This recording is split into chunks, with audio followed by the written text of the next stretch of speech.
Implant contraceptif est sûr, des douleurs au ventre, comme des coups de couteau. L'implant de contraception définitive et sûr de Bayer fait l'objet d'une première action en justice. Corinne Charbonnel, 47 ans, dénonce les effets secondaires dont elle a été victime. Témoignage. La vie de Corinne Charbonnel a basculé le 17 octobre 2011. Je prenais la pilule depuis l'âge de 17 ans, je ne souhaitais plus avoir d'enfant. Je pensais faire une ligature des trompes, mais ma gynécologue m'a alors parlé d'une nouvelle contraception définitive qui ne nécessitait pas d'opération. J'avais confiance en elle et je n'y connaissais rien, se souvient cette mère de 2 enfants. Après un délai de réflexion de 4 mois, cette femme de 47 ans décide de se faire poser l'implant est sûr, aujourd'hui suspecté d'avoir des effets secondaires selon le Parisien. Placé par voie naturelle dans chaque trompe, cet implant les bouche et empêche les spermatozoïdes d'atteindre les ovules. En France, une centaine de centres hospitaliers sont autorisés à pratiquer cette intervention remboursée par la Sécurité sociale. Mes règles étaient devenues hémorragiques. Quelques mois après la pose de son implant en 2011, les ennuis de santé de Corinne commencent. D'abord des règles abondantes, puis des douleurs au ventre, comme des coups de couteau, explique cet originaire de Villequier, en Seine-Maritime. Pour sa gynécologue, il n'y a qu'une explication, l'arrêt de la pilule. En 2014, son état empire, mes règles étaient devenues hémorragiques, je devais me changer toutes les 20 minutes donc j'hésitais à sortir de chez moi. Je ressentais une immense fatigue et des douleurs articulaires insupportables, j'avais l'impression d'être en dépression et d'avoir 77 ans. Mais les médecins ne trouvaient rien et ma gynécologue me disait que tout ça était normal. À cette époque, personne ne fait le lien avec l'implant. C'était l'implant qui me détruisait. Le déclic se fait 2 ans plus tard. Corinne découvre la pétition lancée par Marielle Klein, une autre femme malade.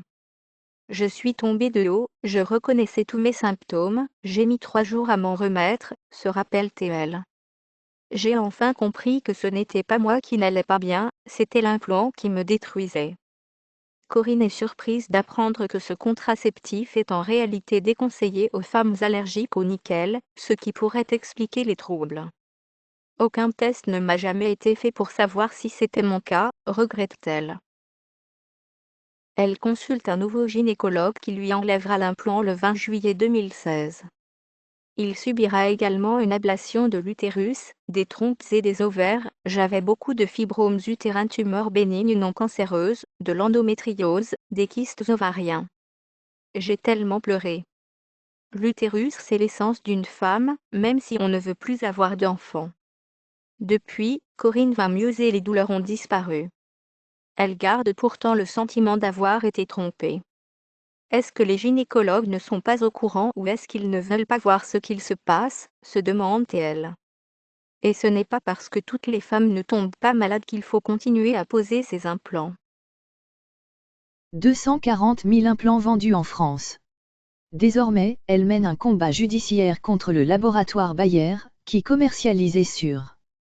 Son avocat, maître Charles-Joseph Houdin, va déposer dans les prochains jours une assignation en référé pour demander une expertise indépendante pour Corinne et Marielle, qui a fondé l'association Résiste, réseau d'entraide, soutien et information sur la stérilisation tubaire.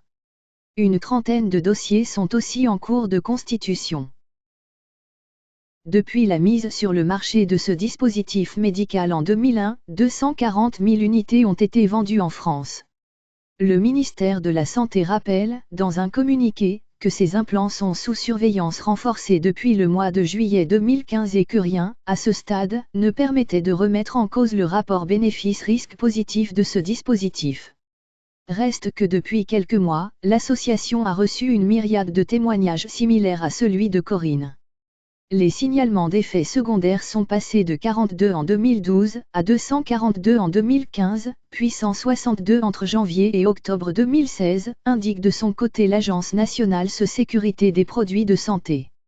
La pétition a, elle, recueilli plus de 45 000 signatures. Un de nos combats est d'alerter les femmes.